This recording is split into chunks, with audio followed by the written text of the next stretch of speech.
家好，我係鄺永欣 Eunice。今次喺上海係喺呢個普通廣華實習。咁今次喺普通廣華實習，令到我對國內嘅新能源行業有咗全新嘅認識。原來光伏同埋儲能呢一啲嘅技能技術唔單止係一個環保概念，更加係能夠實實在在去創造商業價值嘅解決方案。例如我學識咗點樣去計算儲能充放電量對於項目收益嘅影響啦，或者可能係一啲儲能項目係點樣去落地去實行啦。咁我覺得呢一啲嘅知識都係喺lecture 或者可能喺書入邊係學唔到嘅。咁作為一個來自香港嘅新人，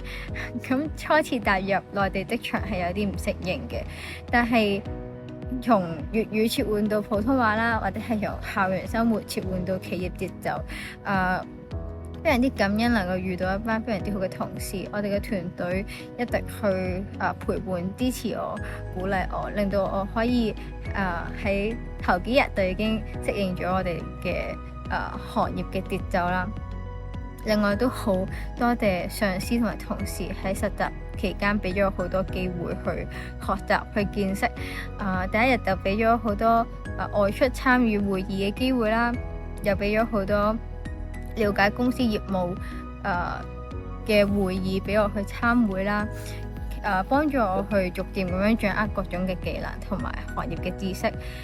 特別多謝我嘅 mentor，我覺得佢非常之好，非常之有耐心，亦都好鼓勵我去慢慢咁樣適應公司嘅節奏。同時間喺普通廣華所受到嘅支持同埋鼓勵，令到我快速咁樣去建立咗職場嘅自信。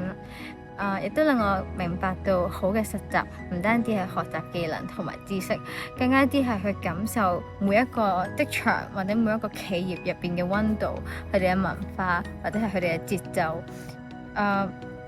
我覺得呢一啲嘅回憶同埋呢一個嘅機會都係非常之寶貴嘅，所以特別感謝 GCE 俾到我哋呢一個機會，同埋感謝我嘅公司普通廣華可以俾我喺呢2個月入邊學到好多，見識好多。多謝。